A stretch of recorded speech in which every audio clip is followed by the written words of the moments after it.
సత్యసాయి ఆశీస్సులతో 2047 నాటికి భారత్ అగ్రస్థానానికి చేరుతుందని ఆశిస్తున్నట్లు ఉపరాష్ట్రపతి సిపి రాధాకృష్ణన్ తెలిపారు. విద్యార్థులకు నైతిక విలువలు నేర్పే కేంద్రంగా శ్రీ సత్యసాయి వర్సిటీ విరాజిల్లుతోందన్నారు. సమాజ సేవ కోసం సత్యసాయి బాబా నాయకులను తయారు చేశారని, ఈ విద్యా సంస్థ ద్వారా క్రమశిక్షణ, వ్యక్తిత్వ వికాసం నేర్పుతున్నారని అన్నారు. జీవితంలో ప్రతిరోజు చాలా కీలకమని, సమయాన్ని సద్వినియోగం చేసుకోవాలని విద్యార్థులకు ఉపరాష్ట్రపతి పిలుపునిచ్చారు. సత్యసాయి ట్రస్ట్ అందిస్తున్న విద్యా సేవలు అద్భుతంగా ఉన్నాయని ఉపరాష్ట్రపతి సిపి రాధాకృష్ణన్ అన్నారు. నిన్న Shri Sathya Sai institute of higher learning 44వ స్నాతకోత్సవం జరిగింది. ఈ కార్యక్రమంలో ఉపరాష్ట్రపతి సిపి రాధాకృష్ణన్, ముఖ్యమంత్రి చంద్రబాబు నాయుడు పాల్గొన్నారు. అలాగే పట్టభద్రులైన వారికి ఉపరాష్ట్రపతి పట్టాలు అందించారు. ఈ సందర్భంగా ఉపరాష్ట్రపతి సిపి రాధాకృష్ణన్ మాట్లాడుతూ, Shri Sathya Sai institute of higher learning సంస్థను అద్భుతంగా తీర్చిదిద్దారని, 2047 నాటికి భారతదేశ నెంబర్ 1 స్థానంలో ఉంటుందని అన్నారు. పట్టభద్రులుగా పట్టాలు పుచ్చుకున్న విద్యార్థులు ఆ అభివృద్ధిలో భాగస్వాములు కాబోతున్నారని పేర్కొన్నారు. గత 3 రోజుల్లో దేశంలోని అత్యున్నత స్థానంలో ఉన్నవారు సత్యసాయి జయంతి ఉత్సవాల్లో పాల్గొన్నారని, సత్యసాయి బాబా ఎంతటి శక్తిమంతులో చెప్పడానికి ఇదే నిదర్శనమని అన్నారు. కలలో కూడా ఊహించినంతటి గొప్ప సమాజాన్ని రూపొందించగలరు అనే నమ్మకం ఇక్కడున్న విద్యార్థులను చూస్తే కలుగుతుందని, ఏ యూనివర్సిటీలో కనిపించనంతటి క్రమశిక్షణ, నిబద్ధత అనేది Sri Sathya Sai institute of higher learning సంస్థలో కనిపిస్తున్నాయని అభిప్రాయపడ్డారు. పట్టా పుచ్చుకున్న విద్యార్థులకు యంగ్ మైండ్స్ను తయారు చేసిన ఈ సంస్థకు అభినందనలు తెలియజేశారు. ఉచితంగా ఇంత పెద్ద ఎత్తున విద్యను అందివ్వడం గొప్ప విషయమని, ఎంతమందిని గ్రాడ్యుయేట్లుగా తీర్చిదిద్దామనేది ముఖ్యం కాదు, ఎంతమంది మంచి పౌరులుగా తీర్చిదిద్దామనే కోణంలో ఈ సంస్థ నడపడం సంతోషాన్ని ఇస్తోందని చెప్పారు. To excellence in education infused with the timeless values of moral values. This institution was founded by Bhagavan Sri Sathya Sai Baba on 22nd November 1981. When they approached me, I asked them, and the Prime Minister is coming, then you can have this convocation also on that day. But they told, every year we will have the convocation on the 22nd day of November. That is the principle we are having all these years.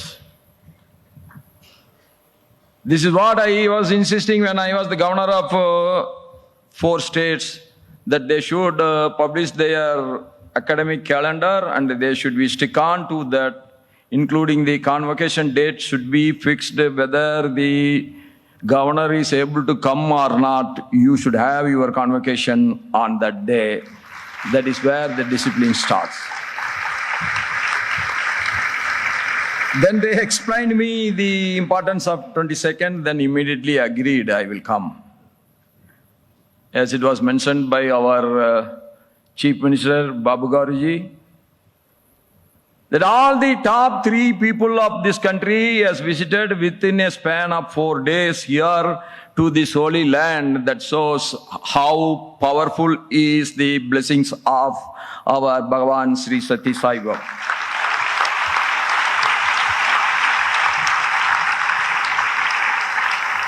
Our Bhagavan Sathya Sai Baba had a vision to create leaders who would serve the society with selflessness, integrity and excellence.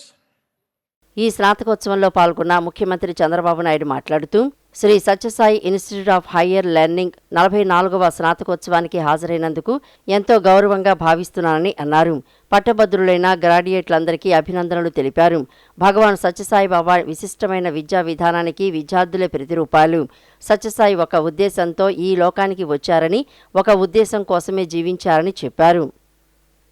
సత్య, ధర్మ, శాంతి, ప్రేమ and ahimsa.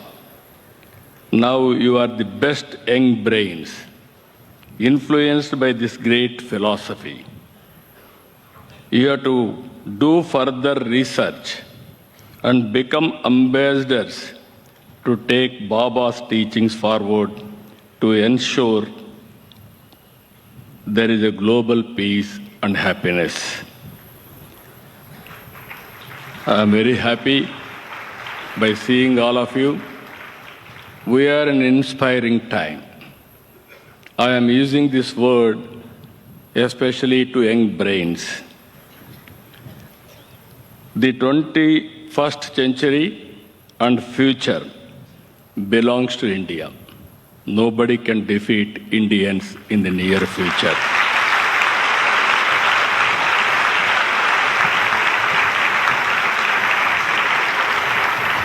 In 1991, economic reforms started. It has given a very good advantage for taking positive steps. Mid-90s, technology revolution has come. Indians has taken first more advantage. And also, I was very fortunate at the time I was CM. I took first advantage. Within 25 years, then young brains, now middle age, they are doing extremely well all over the world. Within 25 years, highest per capita income in the world, any country, Indians. Among Indians, 33% Telugu community. Janasena party కమిటీల నిర్మాణం వాటి కూర్పుపై party ముఖ్యులకు ఆ party అధినేత పవన్ కళ్యాణ్ దిశానిర్దేశం చేశారు. Party కార్యక్రమాల నిర్వహణ, కార్యకర్తల మనోభావాలను ఎప్పటికప్పుడు పరిశీలించాలని పవన్ సూచించారు. ఆంధ్రప్రదేశ్ ఉప ముఖ్యమంత్రి జనసేన అధినేత పవన్ కళ్యాణ్ పార్టీ నిర్మాణంపై ఫుల్ ఫోకస్ పెట్టారు. జనసేన కమిటీల నిర్మాణం, కూర్పుపై కసరత్తు చేస్తున్నారు. ఆయా నియోజకవర్గాల్లో పార్టీ బలోపేతం, కార్యక్రమాల నిర్వహణపై కార్యకర్తల అభిప్రాయాలకు ప్రాధాన్యత ఇవ్వాలని పవన్ కళ్యాణ్ నిర్ణయించారు. పార్టీ కార్యక్రమాల నిర్వహణ, కార్యకర్తల మనోభావాలను ఎప్పటికప్పుడు పరిశీలించాలని పవన్ సూచించారు. ముఖ్యంగా ఉమ్మడి నెల్లూరు జిల్లా, ప్రకాశం, గుంటూరు, కృష్ణా, విజయనగరం, శ్రీకాకుళం జిల్లాలో బలమైన నేతలు ఉన్నారని పార్టీ హైకమాండ్ భావిస్తోంది. అక్కడ నాయకత్వాన్ని మరింత పటిష్టం చేసి పార్టీ కార్యక్రమాలను వేగవంతం చేయాలని డిప్యూటీ సీఎం నిర్ణయించారు. అధినేత ఇప్పటికే ఇచ్చిన ఆదేశాలను అనుసరించి వివిధ నియోజకవర్గాల నుంచి పార్టీ శ్రేణులు వీర మహిళలతో చర్చిస్తోంది. రాజధాని మహిళలు స్వయంగా తయారు చేసిన వంటకాల స్టాల్ను మంత్రి నారాయణ పరిశీలించారు. ఉండవల్లి రూరల్ మరియు అర్బన్, మందడం, అనంతవరం, ఎర్రబాలెం ఈ 5 గ్రామాల్లో సుమారు 250 మంది మహిళలకు మిల్లెట్స్ వంటకాలపై శిక్షణ ఇచ్చారు. ఈ శిక్షణలకు సంబంధించిన మహిళలకు మంత్రి నారాయణ చేత స్టాల్ వద్దే సర్టిఫికెట్లను అధికారులు అందజేశారు. రాజధాని మహిళలు స్వయంగా తయారు చేసిన వంటకాల స్టాల్ను మంత్రి నారాయణ పరిశీలించారు. ఆర్గానిక్ మిల్లెట్స్తో తయారు చేసిన స్వీట్స్, హార్సు, జ్యూసులు, లంచ్ బాక్స్ వంటి అనేక రకాల వంటకాలను పరిశీలించారు. మహిళ చేత తయారు చేసిన మిల్లెట్స్ రాగిజావను స్వయంగా తాగి దాని టేస్ట్ మహిళలకు మంత్రి నారాయణ వివరించారు. వంటకాలు బాగున్నాయంటూ కితాబునిచ్చారు. గృహాలకే పరిమితమైన మహిళలు అలా ఉండిపోకూడదని అమరావతి రాజధానిలోని 29 గ్రామాల్లో ఉన్న మహిళలను పారిశ్రామికవేత్తలుగా తీర్చిదిద్దాలనే లక్ష్యంతో రాష్ట్ర ప్రభుత్వం శిక్షణా కార్యక్రమాలను CRDA ఆధ్వర్యంలో నిర్వహిస్తోంది. మిల్లెట్స్ వంటకాలపై శిక్షణా కార్యక్రమాలను నిర్వహిస్తూ వారి వారి ఆర్థిక పరిపుష్టికి ప్రభుత్వం అవకాశం కల్పిస్తోంది. అందులో భాగంగా CRDA కార్యాలయంలో మహిళలు తయారు చేసిన ప్రత్యేకమైన వంటకాలతో స్టాల్ ప్రదర్శన నిర్వహించారు. ఉండవల్లి రూరల్ మరియు అర్బన్, మండలం, అనంతవరం, ఎర్రబాలెం ఈ 5 గ్రామాల్లో సుమారు 250 మంది మహిళలకు శిక్షణ ఇచ్చారు. ఈ శిక్షణకు సంబంధించిన మహిళలకు మంత్రి నారాయణ చేత స్టాల్ వద్దే సర్టిఫికెట్లు అధికారులు అందజేయించారు. ఇలా గ్రామాల్లో ప్రత్యేక శిక్షణా కార్యక్రమాలను నిర్వహిస్తూ డ్వాక్రా మహిళలను పారిశ్రామికవేత్తలుగా తీర్చిదిద్దాలనే లక్ష్యంతో ప్రభుత్వం ముందుకు వెళ్తోంది. రాయలసీమలో పండిన అరటిని ముంబై లాంటి మార్కెట్లకు తరలించే చర్యలు చేపట్టాలని ముఖ్యమంత్రి చంద్రబాబు నాయుడు ఆదేశాలు జారీ చేశారు. పత్తి కొనుగోళ్లకు సంబంధించి రైతులకు ఎలాంటి ఇబ్బందులు తలెత్తినా సహించేది లేదని సీఎం స్పష్టం చేశారు. మొక్కజొన్న రైతులను ఆదుకునేందుకు చర్యలు చేపట్టాలని ముఖ్యమంత్రి చంద్రబాబు ఆదేశాలిచ్చారు. రాయలసీమలో పండిన అరటిని ముంబై లాంటి మార్కెట్లకు తరలించేలా చర్యలు చేపట్టాలని ముఖ్యమంత్రి చంద్రబాబు నాయుడు ఆదేశాలు జారీ చేశారు. ముంబై, కలకత్తా లాంటి ప్రాంతాలకు తరలించి అక్కడి మార్కెట్లో విక్రయించాలని సూచించారు. అరటి ధరలు, పత్తి, మొక్కజొన్న కొనుగోళ్లపై అధికారులతో ముఖ్యమంత్రి టెలికాన్ఫరెన్స్ నిర్వహించారు. అరటి ధరలు, కొనుగోళ్లపై ప్రతిరోజు వ్యాపారులతో సమావేశాలు నిర్వహించాలని ముఖ్యమంత్రి ఆదేశాలు జారీ చేశారు. మహారాష్ట్ర లాంటి ప్రాంతాల్లో ఉన్న మార్కెట్లకు అరటి లోడుతో కూడిన రైల్వే వ్యాగన్లను పంపేందుకు చర్యలు తీసుకోవాలని సూచించారు. ప్రస్తుతం రాయలసీమలో 40,000 హెక్టార్లో అరటి ఉత్పత్తి అవుతోందని అధికారులు ముఖ్యమంత్రికి వివరించారు. డిసెంబర్ మొదటి వారం నుంచి అరటి ధరలు మళ్లీ పెరిగే అవకాశం ఉందని పేర్కొన్నారు. అయితే అప్పటి వరకు అరటి రైతులు నష్టపోకుండా తక్షణ చర్యలు చేపట్టాలని ముఖ్యమంత్రి ఉద్యాన మార్కెటింగ్ శాఖ అధికారులకు ఆదేశాలిచ్చారు. రాయలసీమలో పండిన అరటిని రవాణా చేసేందుకు ఓ ఏజెన్సీ ముందుకు వచ్చిందని అధికారులు ముఖ్యమంత్రికి వివరించారు. ఎప్పటికప్పుడు అరటిని రవాణా చేసేందుకు ఓ ప్రణాళికను రూపొందించుకోవాలని ముఖ్యమంత్రి ఆదేశించారు. ఇక పత్తి కొనుగోలుకు సంబంధించి రైతులకు ఎలాంటి ఇబ్బందులు తలెత్తినా సహించేది లేదని సీఎం స్పష్టం చేశారు. మొక్కజొన్న రైతులను ఆదుకునేందుకు చర్యలు చేపట్టాలని ముఖ్యమంత్రి చంద్రబాబు ఆదేశాలు జారీ చేశారు. మొక్కజొన్న మద్దతు ధర కంటే తక్కువ రేటు పలుకుతున్నందున వ్యత్యాసాన్ని ధరల స్థిరీకరణ నిధి ద్వారా చెల్లించే అంశాన్ని పరిశీలించాలని సీఎం ఆదేశించారు. ఈసారి 1.42 లక్షల హెక్టార్లో మొక్కజొన్న సాగైందని, 8.18 లక్షల మెట్రిక్ టన్నుల ఉత్పత్తి వచ్చే అవకాశం ఉందని అధికారులు తెలిపారు. 2.04 లక్షల మెట్రిక్ టన్నుల మొక్కజొన్నను మార్కెఫెడ్ ద్వారా కొనుగోలు చేయాలని సీఎం సూచించారు. ఏజెన్సీల ద్వారా కొనుగోలు చేయించేందుకు ప్రయోగాత్మకంగా కొనుగోలు చేపట్టాలని పేర్కొన్నారు. అది సత్ఫలితాలు ఇస్తే మొక్కజొన్న కొనుగోళ్లకు సమస్య ఎదురైనప్పుడు దాన్ని ఆచరించేందుకు అవకాశం ఉంటుందని అన్నారు. పత్తి కొనుగోలు కేంద్రాలను ప్రతిరోజు తనిఖీ చేయాలని మార్కెటింగ్ శాఖ అధికారులను ఆదేశించారు. ఎప్పటికప్పుడు రైతులతో మాట్లాడి సమస్యల్ని పరిష్కరించాలని సూచించారు. రంగు మారిన తడిసిన పత్తిని కూడా కొనుగోలు చేసేలా చూడాలని సీఎం స్పష్టం చేశారు. ప్రస్తుతం రాష్ట్రంలో రాగల 2-3 రోజుల్లో వర్షాలు కురిసే అవకాశం ఉన్నందున పత్తి కొనుగోలు వేగవంతం చేయాల్సిందిగా సీఎం అధికారులకు సూచించారు. కామ్రేడ్ హిడ్మా ఎన్కౌంటర్పై రాష్ట్ర ప్రభుత్వం హైకోర్టు సిట్టింగ్ జడ్జితో న్యాయ విచారణ జరిపించాలని బెజవాడ బార్ అసోసియేషన్ అధ్యక్షులు ఏకే భాష డిమాండ్ చేశారు. ప్రభుత్వంపై ఇప్పటి వరకు ఎటువంటి అపవాదు లేదని, కామ్రేడ్ హిడ్మా ఎన్కౌంటర్ ప్రభుత్వానికి అప్రతిష్టగా మారిందన్నారు. దీనిపై ప్రభుత్వం సరైన నిర్ణయం తీసుకుని న్యాయ విచారణ జరిపించి నిజాన్ని ప్రజలకు తెలియచేయాలన్నారు. ప్రజా సంఘాలు చేస్తున్న ఉద్యమానికి తగిన సమాధానం ప్రభుత్వం, పోలీసులే చెప్పాలన్నారు. బెజవాడ బార్ అసోసియేషన్ ఆధ్వర్యంలో నిర్వహించిన విలేకరుల సమావేశంలో సంఘం అధ్యక్షులు ఏకే భాష మాట్లాడారు. కామ్రేడ్ హిడ్మా ఎన్కౌంటర్ ప్రభుత్వం న్యాయ విచారణ జరిపించాలని బెజవాడ బార్ అసోసియేషన్ తరపు నుంచి కోరుతున్నామని చెప్పారు. ప్రజా సంఘాలు చేస్తున్న ఉద్యమానికి తగిన సమాధానం ప్రభుత్వం, పోలీసులే చెప్పాలని, తమ నిజాయితీని నిరూపించుకోవాలని కోరారు. పోలీసులు, రాష్ట్ర ప్రభుత్వం చట్టాన్ని చేతిలోకి తీసుకోకుండా చట్ట పరిధిలోనే పనిచేయాలన్నారు. చట్టాన్ని చేతిలోకి తీసుకోకుండా చట్ట పరిధిలోనే పనిచేయండి, అంతే తప్ప చట్టాన్ని తీసుకునే అవకాశం లేకుండా చూడండి. అదేవిధంగా ఇప్పుడు వరకు ప్రభుత్వంపై ఇలాంటి అపవాదులు ఏం లేవు, తప్పుడు కేసులు కానీ తప్పుడు ఎన్కౌంటర్లు చేశారని. కాబట్టి ఈ హిడ్మా యొక్క ఎన్కౌంటరే ప్రభుత్వానికి చాలా అప్రతిష్టగా ఉంది. కాబట్టి వాళ్ళు దీని మీద సరైన నిర్ణయం తీసుకొని న్యాయ విచారణ ఒకటి జరిపించి నిజ నిర్ణయాలు ప్రజలకు తెలియజేయాలని చెప్పి, అదేవిధంగా ఈ పౌర సంఘాలు చేస్తున్న ఉద్యమంలో తగు సమాధానం ప్రభుత్వమే చెప్పాలని చెప్పి, అదే పోలీసు వాళ్ళు కూడా దీనికి జవాబు చెప్పాలని, వాళ్ళ నిజాయితీ నిరూపించుకోవటం కోసం న్యాయ విచారణ జరిపించాలని చెప్పి మా బెజవాడ బార్ తరఫున కోరుచున్నానండి. న్యాయవాది బాలన్ మాట్లాడుతూ సుప్రీంకోర్టు గైడ్లైన్స్ను పోలీసులు పాటించలేదని, పోలీసులు చంపే నిబంధన సిఆర్పిఎస్, బిఎన్ఎస్ఎస్లో ఎక్కడా లేదన్నారు. రాష్ట్ర ప్రభుత్వం చట్టాన్ని తమ చేతుల్లోకి తీసుకోకూడదని, ఇది ఒక కోల్డ్ బ్లడెడ్ మర్డర్ అని పేర్కొన్నారు. అడవులు, పర్యావరణం బాగుండాలని ఆదివాసీలు పోరాటం చేస్తుంటే వారిని కాల్చి చంపడం నేరమని, అది ఎవరు చేసినా తప్పు అని పేర్కొన్నారు. ఈ క్రిమినల్ యాక్ట్ ఎవరు చేస్తేనే తప్పే. క్రిమినల్ యాక్ట్ చేసిన వాళ్ళు, ఆర్డర్ ఇచ్చిన వాళ్ళు, చంపిన వాళ్ళు, every one should come before the law. They should be booked under appropriate sections. Human rights, central human rights and state human rights commission ఇమ్మీడియట్గా దాన్ని ఇన్వెస్టిగేట్ చేయాలా. అది సరిగా రాకపోతే we will file a writ of mandamus before the high court for a direction to the appropriate authorities to ensure. ఇది తెలిసిపోతుంది, ఎంత CCTV footages ఉంటుంది. We are not 100 years back. 2025 India, 2025 Vijayawada. ఎవరు తప్పు చేస్తున్నారో బయట వస్తుంది. డిఎన్ఏ ఉంది, ఫింగర్ ప్రింటింగ్ ఉంటుంది, డిజిటల్ ఉంటుంది, వాయిస్ స్పెక్ట్రోగ్రఫీ ఉంటుంది.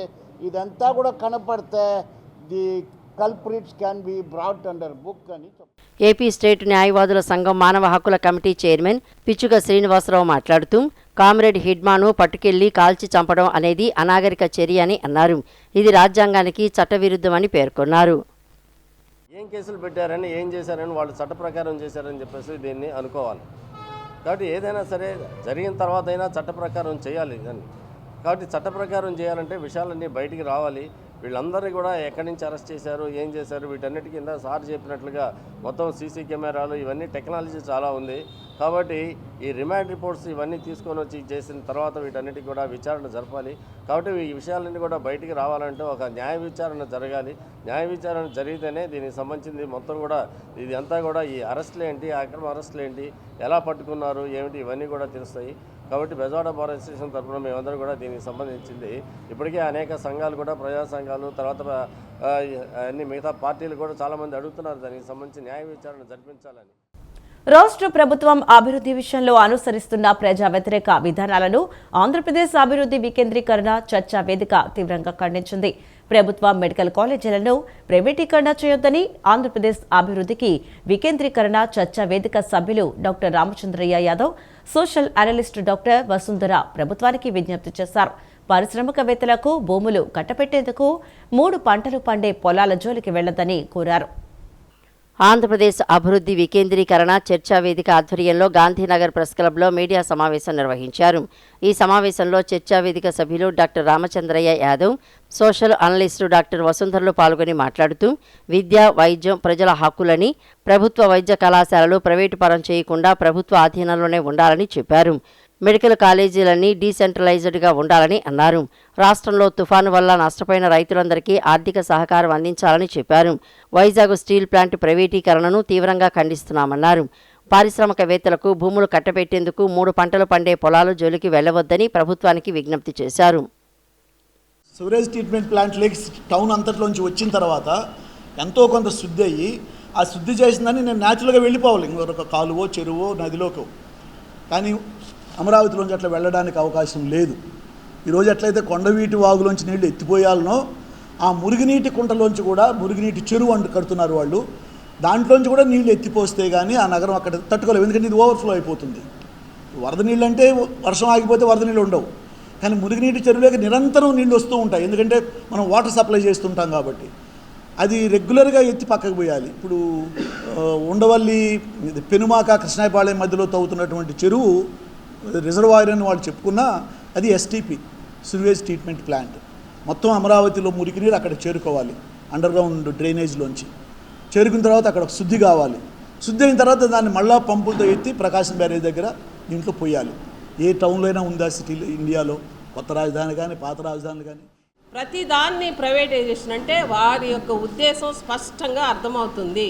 మొత్తం వ్యవస్థలన్నింటినీ ప్రైవేట్ పరం చేయడం, అదేవిధంగా పేద ప్రజల్ని ధనవంతులు చేయడానికి P4 విధానాన్ని పెట్టారు. అంటే పేదవాళ్ల జీవితాలని ధనవంతుల దయాదాక్షిణ్యాల మీద చూస్తున్నారు, బంగారు కుటుంబాలని. ఇవన్నీ అశాస్త్రీయం. వీటన్నిటినీ మేము ఈరోజు ఈ చర్చా వేదిక ద్వారా అనేక మంది మేధావుల్ని ఇంకా కలుపుకొని ముందుకి ప్రొఫెసర్ రామచంద్రయ్య గారి ఆధ్వర్యంలో ముందుకి తీసుకెళ్ళి ప్రజల్లోకి ముందు విషయాన్ని తీసుకెళ్లాలనే ఉద్దేశం తప్ప ఈ ప్రభుత్వం మీద వ్యతిరేకతతోనో వేరేగా కాదు. మా యొక్క వాదనలు, మేము చెప్తున్న వివరాలని ప్రభుత్వం కూడా విని వారి యొక్క నిర్ణయాలను పునరాలోచించుకోవాలని చెప్పేసి సవినయంగా మనవి చేస్తూ ధన్యవాదాలు. కూటమి ప్రభుత్వం డ్రగ్స్ వద్దు బ్రో అంటుంటే వైసీపీ మాత్రం డ్రగ్స్ తీసుకో బ్రో అంటుందని ఆంధ్రప్రదేశ్ మాదిగ కార్పొరేషన్ చైర్మన్ ఉండవల్లి శ్రీదేవి ఆరోపించారు. వైసీపీ విద్యార్థి విభాగం విశాఖ జిల్లా అధ్యక్షుడు పులగం కొండారెడ్డి డ్రగ్స్ దందా నిర్వహిస్తూ ఈగల్ టీంకి దొరికిపోయాడని, అయినప్పటికీ అతన్ని పార్టీ నుంచి సస్పెండ్ చేయలేదని విమర్శించారు. వైసీపీ పాలనలో అన్నపూర్ణ ఆంధ్రప్రదేశ్, గంజాయి ఆంధ్రప్రదేశ్గా మారిందని, గంజాయి సరఫరాకు ఏపీ దేశ రాజధానిగా నిలిచిందని వ్యాఖ్యానించారు. ఆంధ్రప్రదేశ్ మాదిగ కార్పొరేషన్ చైర్మన్ ఉండవల్లి శ్రీదేవి వైసీపీపై తీవ్ర విమర్శలు చేశారు. మంగళగిరిలోని టీడీపీ కేంద్ర కార్యాలయంలో విలేకరుల సమావేశంలో ఆమె మాట్లాడుతూ కూటమి ప్రభుత్వం డ్రగ్స్ వద్దు బ్రో అంటుంటే వైసీపీ మాత్రం డ్రగ్స్ తీసుకో బ్రో అంటోందని ఆరోపించారు. వైసీపీ పాలనలో రాష్ట్రంలో డ్రగ్స్ గంజాయి దందా పెరిగిపోయిందని, విశాఖపట్నం డ్రగ్స్ రాజధానిగా మారిందని శ్రీదేవి అన్నారు. జగన్ హయాంలో వేల కేజీల డ్రగ్స్ గంజాయి పట్టుబడిన ఘటనలను ఆమె ప్రస్తావించారు. వైసీపీ యువతను మత్తుకు బానిసలను చేసిందని వైసీపీ విద్యార్థి విభాగం విశాఖ జిల్లా అధ్యక్షుడు పొలగం కొండారెడ్డి డ్రగ్స్ దందా నిర్వహిస్తూ ఈగల్ టీంకి దొరికిపోయాడని పేర్కొన్నారు. కొండారెడ్డికి వైసీపీలోని ముఖ్య నేతలతో సంబంధాలు ఉన్నాయని, అయినప్పటికీ అతన్ని పార్టీ నుంచి సస్పెండ్ చేయలేదని విమర్శించారు. యువతను మాదక ద్రవ్యాల నుంచి కాపాడటానికి కూటమి ప్రభుత్వం ఈగల్ విభాగాన్ని ఏర్పాటు చేసి గంజాయి నిర్మూలనకు కఠిన చర్యలు తీసుకుంటోందని ఆమె తెలిపారు. కూటమి ప్రభుత్వం యువతకు ఉద్యోగాలు కల్పిస్తుంటే వైసీపీ గంజాయిని ప్రోత్సహిస్తోందని పేర్కొన్నారు. విశాఖ జిల్లాకు సంబంధించిన స్టూడెంట్ యూనియన్ ప్రెసిడెంట్ పులగం కొండారెడ్డి అనే వ్యక్తి మరి ఆయన ఎంఎస్సి చదువుతూ లేదా ఎంబీఏ చదువుతూ మరి ఆయన ఒక పోస్ట్ గ్రాడ్యుయేషన్ చదువుతూ డ్రగ్స్కి బానిసై ఆయన ఏ విధంగా ఈ రాజకీయవేత్తలకి డ్రగ్స్ సరఫరా చేశారో, మరి ఆయన జగన్కి అమర్నాథ్ రెడ్డికి ఏ విధంగా క్లోజో, మరి ఆయన హయాంలోనే 5 సంవత్సరాలు మరి ఇంజనీరింగ్ కాలేజెస్ అయితే ఏంటి, హాస్టల్స్, మరి యువతకి ఏ విధంగా డ్రగ్స్ సరఫరా చేశారనేది మనం గమనించాలి. మీరు ఎప్పుడు కూడా ఒక యువతని టార్గెట్ చేయటమో, లేకపోతే లేడీస్ని టార్గెట్ చేయటమో, ఎవరైనా మాట్లాడితే వాళ్ళు క్యారెక్టర్ అసోసియేషన్ చేయటమో, లేకపోతే పోస్టులు పెట్టడమో, లేకపోతే రకరకాలుగా చిత్రవదలు చేయటమో చేయడానికి కంకణం కట్టుకుంటారు. ఎప్పుడు అలజడి మీ యొక్క వైసీపీ యొక్క లక్షణం. కానీ అది కూటమి ప్రభుత్వం అనేది పెంచి పోషించదు. కనుక ఇక నుంచైనా జాగ్రత్తగా ఉండి ఈరోజు మీరు పెట్టే మీటింగ్లో యువతకి దిశానిర్దేశం చేసి మంచి బాటలు నడిచి యువతకి ఉద్యోగాల బాట వేయాలి. వాళ్ళు బాగా చదువుకొని రాష్ట్రం దేశం అభివృద్ధి బాటలో నడవాలని మీరు సంకేతం ఇస్తారని మరొక్కసారి మీకు గుర్తు చేస్తూ థ్యాంక్ యూ సో మచ్. ప్రధాని నరేంద్ర మోడీ పాలనలో దేశంలో అన్యాయం, ప్రజల మధ్య విభేదాలు పెరుగుతున్నాయని, ఇది దేశాన్ని మతోన్మాదం వైపు, విధ్వంసం వైపు తీసుకువెళుతుందని కాంగ్రెస్ నేత మస్తాన్ వలి విమర్శించారు. మోడీ తన మిత్రులైన అదానీ, అంబానీ వంటి కొందరికి మాత్రమే దోచిపెడుతున్నారని ఆరోపించారు. ఈ పరిస్థితులకు వ్యతిరేకంగా రాహుల్ గాంధీ దేశంలోని పేద, అణగారిన వర్గాలకు న్యాయం చేయాలని, భారత జాతిని ఏకం చేయాలనే లక్ష్యంతో భారత్ జోడో యాత్ర మరియు భారత్ జోడో న్యాయ యాత్రలు చేపట్టారని తెలిపారు. ఎన్నికల ప్రక్రియలో కూడా సుప్రీంకోర్టు చీఫ్ జస్టిస్ పాత్రను తొలగించి ఎన్నికల కమిషనర్ నియామకాన్ని తమ చేతుల్లోకి తీసుకునేందుకు ప్రస్తుత ప్రభుత్వం ప్రయత్నిస్తుందని ఆరోపించారు. ప్రజాస్వామ్యం కుప్పకూలుతా ఉంది. రాజ్యాంగాన్ని బలహీనపరుస్తా ఉన్నారు. రిఫార్మ్స్ అంటారు. వాళ్ళకున్నటువంటి సోషల్ మీడియా ద్వారా ప్రజల్ని పట్టదారి పట్టిస్తా ఉన్నారు. బాధ్యత కలిగినటువంటి మీడియా మిత్రులు ప్రజాస్వామ్యాన్ని నమ్మే మనమందరం కూడా భారతదేశ గౌరవాన్ని కాపాడడం కోసంలో ఈ సంఘటన సృజన అభియాన్ ద్వారా వచ్చేటటువంటి కార్యక్రమాన్ని మీ ద్వారా దానికి ప్రాధాన్యత కల్పించాల్సిందిగా కోరుకుంటూ ఇది ఒక పరిష్కారం కోసం. మంగళగిరి రూరల్ పోలీస్ స్టేషన్ పరిధిలో ఆన్లైన్ బెట్టింగ్ గుట్టు రట్టయింది. మంగళగిరి ఎన్ఆర్ఐ ఆసుపత్రి వెనుక ఉన్న ఒక అపార్ట్మెంట్లో ఫ్లాట్ను అద్దెకు తీసుకుని రహస్యంగా ఆన్లైన్ బెట్టింగ్ నిర్వహిస్తున్న ముఠాను పోలీసులు అరెస్టు చేశారు. ఈ మేరకు Mangalagiri north sub DSP Muralikrishna media సమావేశంలో వివరాలను వెల్లడించారు. ఈ ముఠాకు చెందిన 5గురిని మంగళగిరి రూరల్ పోలీసులు అరెస్టు చేశారు. వారి వద్ద నుంచి 5 ల్యాప్టాప్లు, 32 మొబైల్ ఫోన్లు, 22 బ్యాంక్ అకౌంట్ పాస్బుక్లు, 11 చెక్ బుక్లు, 31 ఏటీఎం కార్డులు మరియు కొన్ని ఎలక్ట్రానిక్ వస్తువులను పోలీసులు స్వాధీనం చేసుకున్నారు. ఈ ముఠా సభ్యులు ఆన్లైన్లో ఒక యాప్ను సృష్టించి దాని ద్వారా లింకులను పంపి ఆన్లైన్ బెట్టింగ్లకు పాల్పడుతున్నట్లు డీఎస్పీ తెలిపారు. పట్టుబడిన వారి వద్ద నుండి 6,30,000 రూపాయల నగదును కూడా పోలీసులు సీజ్ చేశారు. 22 bank account books, 11 cheque books, 30 ATM cards, అలాగే కొన్ని ఎలక్ట్రానిక్ డివైజెస్ కూడా అతను స్వాధీనం ఉంది మధ్యవర్తుల సమక్షంలో స్వాధీనం చేసుకోవడం అనేది వీరి మీద కోర్టుకు పంపిస్తారు. వీళ్ళు ఏం చేస్తారంటే వీళ్ళ యొక్క మోడల్స్ ఆపరండి www.hublibook.com అని ఒక లింక్ని పంపిస్తుంటారు యూత్కి, అలాగే ఇంట్రెస్ట్ ఉన్నటువంటి వాళ్ళకి ఈ లింక్ని పంపిస్తుంటారు. ఈ లింక్ ద్వారా మీరు ఆన్లైన్లో క్రికెట్ ఆడినట్లయితే మీకు అధిక మొత్తంలో డబ్బు వస్తుంది అని చెప్పి చెప్తారు. ఎవరైతే దీనికి అట్రాక్ట్ అవుతారో వాళ్ళు ఆ లింక్ని ఓపెన్ చేసిన తర్వాత వాళ్ళకి కొన్ని పాస్వర్డ్స్ అవి వస్తుంటాయి. అలాగే క్రికెట్కి సంబంధించినటువంటి బొమ్మలు కూడా వస్తాయి. దీని ద్వారా వాళ్ళ దగ్గర అమౌంట్ వసూలు చేస్తుంటారు. దీనికి సంబంధించి ఈ 5గురిని కూడా వీళ్ళని అరెస్ట్ చేయడం జరిగింది. అలాగే వీళ్ళ దగ్గర 6,50,000 రూపాయలు. కార్మిక వర్గానికి వ్యతిరేకంగా మోదీ ప్రభుత్వం 4 కార్మిక వ్యతిరేక కోడ్లను తీసుకొచ్చిందని వైఎస్ఆర్ ట్రేడ్ యూనియన్ రాష్ట్ర గౌరవ అధ్యక్షుడు పి గౌతమ్ రెడ్డి ఆరోపించారు. కోట్లాది మంది కార్మికులపై కేంద్రం యుద్ధబేరీ మోగించిందని మండిపడ్డారు. విజయవాడ సత్యనారాయణపురంలోని కార్యాలయంలో గౌతమ్ రెడ్డి మీడియాతో మాట్లాడుతూ స్వాతంత్ర్యం అనంతరం కార్మికులు పోరాడి సాధించుకున్న 29 కార్మిక చట్టాలను మోడీ ప్రభుత్వం నిర్వీర్యం చేస్తోందని దుయ్యబట్టారు. అనేక అంశాలను ప్రస్తావించిన గౌతమ్ రెడ్డి మోడీ ఏ విధానం అనుసరిస్తే చంద్రబాబు రాష్ట్రంలో అదే విధానాలను అనుసరిస్తున్నారని దుయ్యబట్టారు. 26న దేశవ్యాప్తంగా జరిగే కార్మికుల ఆందోళనకు తమ సంఘం సంపూర్ణ మద్దతు ఇస్తోందని ఆయన వెల్లడించారు. ఈ నెల 25వ తారీఖున పెద్ద ఎత్తున భారతదేశ వ్యాపితంగా కోట్లాది మంది కార్మిక వర్గం యావత్తు కూడా రోడ్ల మీదకి వచ్చి తమ యొక్క నిరసనలు తెలియజేసేటువంటి కార్యక్రమంలో వైఎస్ఆర్ ట్రేడ్ యూనియన్ కూడా పాల్గొంటుంది. ఈ కార్మిక చట్టాలు గతంలో ఉన్నటువంటి చట్టాలన్నింటినీ అలాగే ఉంచండి, అవసరమైతే మరింత మెరుగైనటువంటి విధానంలో తీసుకురావాలి. కానీ ఈ రకంగా యుద్ధాన్ని ప్రకటించి కార్మికులు మేము చెప్పిందే వినాలి అనేటువంటి పద్ధతిలో ప్రభుత్వాలు తీసుకుంటే మేము సహించేది లేదన్నాం. అదే తరహాలో బ్రహ్మాండంగా ఉన్నాయి అనేటువంటి పద్ధతిలో ఇవాళ రాసుకుంటూ వస్తున్నారంటేనే అర్థమవుతోంది. కార్మికులతో పెట్టుకుంటే ఏ ప్రభుత్వాలు కూడా మనగలేవు. భవిష్యత్తులో కూడా ఈ రకమైనటువంటి విధానాలు చవిచూసి ఓడాల్సి వస్తుంది. తస్మాత్ జాగ్రత్త అని కూడా కేంద్ర ప్రభుత్వానికి హెచ్చరిస్తూ ఉన్నాము. ఈ సందర్భంగా 20వ తారీఖు 26వ తారీఖున చేసేటువంటి కార్యక్రమంలో అందరూ పార్టిసిపేట్ చేయాల్సింది కూడా కోరుకుంటున్నాం. విజయవాడ సత్యనారాయణపురం వాసి ఉమామహేశ్వర శాస్త్రి తమ పూర్వీకుల స్థలం కబ్జా అయిందని ఆరోపిస్తూ ధర్నా చౌక్లో దీక్షకు దిగారు.